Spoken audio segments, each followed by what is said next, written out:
What's up everybody, Julian Hall here, Ultrapreneur TV, at the Ultrapreneur everywhere on the web. So today's question is, what is the #1 reason why businesses fail? Now, I've taken some time to consider this because clearly there are lots of different reasons why lots of different types of businesses fail. But I have come to the conclusion that there is one overriding reason why businesses fail, and that is because that business cannot find a paying customer. Sounds simple, right? But the reason why most businesses that fail cannot identify this is because I believe we have overcomplicated business models. So if you look at Facebook and YouTube and Twitter and all those guys, right, they have created new revenue models which didn't exist like even maybe 10 years ago, right? Even guys like Google. We are convinced that we need an app to be able to make our business successful, or we need, you know, our website isn't doing what it should be doing, or we've got the wrong color logo, or whatever it might be, right? We've kind of complicated a little bit, but we have to remember that business, essentially, the bottom line is it's about making money and it's about generating profit. Now, entrepreneurship is slightly different because you can be a social entrepreneur, or you could be an entrepreneur that has a bit of a cause and you are trying to undertake something and create some impact. That doesn't necessarily mean that you need to impact a financial bottom line. But if you're just talking about pure business, then that is revenue generating and it needs to create a profit.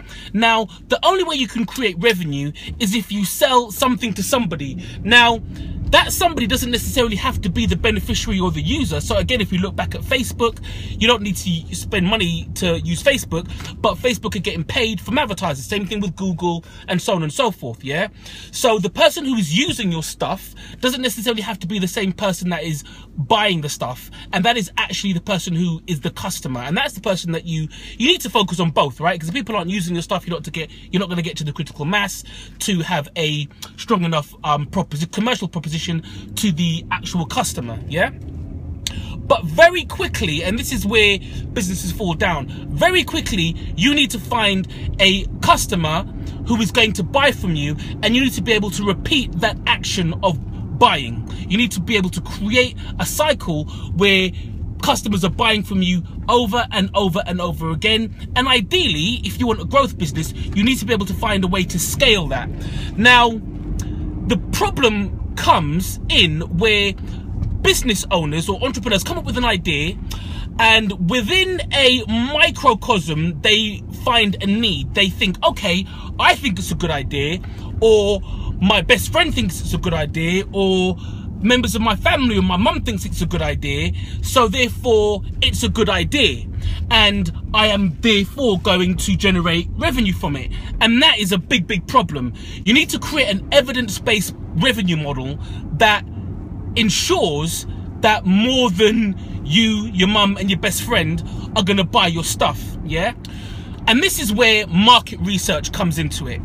And market research, I know for a fact, a lot of entrepreneurs skim over the market research, and we only do it because we're trying to get some investment out of our business plan or get a loan for our startup or whatever it might be. So we kind of skim over it, don't take it too seriously, because a lot of us, rightly or wrongly, trust our guts and we think, no, this thing is just going to work. I know there's a market for it. You hear a lot of entrepreneurs say that. I just got a feeling that there's a market for this. I know it's a growth market. And what we need to do as entrepreneurs is very quickly qualify that. You might have a gut feeling for something, but your gut isn't always going to be right. And as a business person, if you're going to invest time and money, or somebody else's time and money, into something, then you need to very quickly qualify whether or not you actually have a customer, and whether or not you can get repeat customers for that business, yeah? Now, the way to do that is to create a really compelling value proposition to your customer. I remember when a business partner and we came up with an idea for an app. We thought this app was really cool.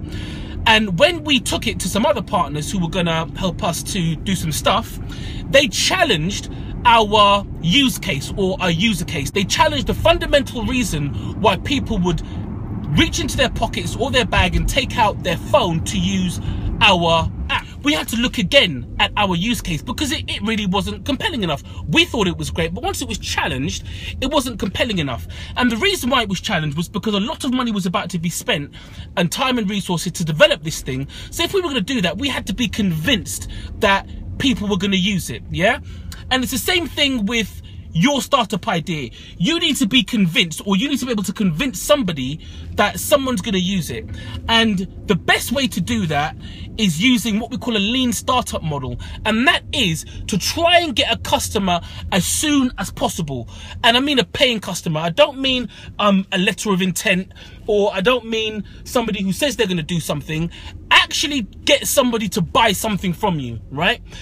Create a prototype, create a version 1, create something that has a value to it, even if it's half of the value of the thing that you really want to sell. Get someone to buy something from you. If you can do that, then you have a business case.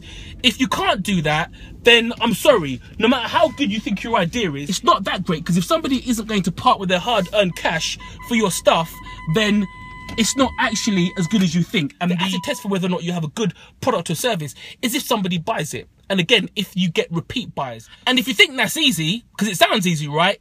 Then go out and prove it. If you've got a business idea, go out and get a customer within the next 30 days.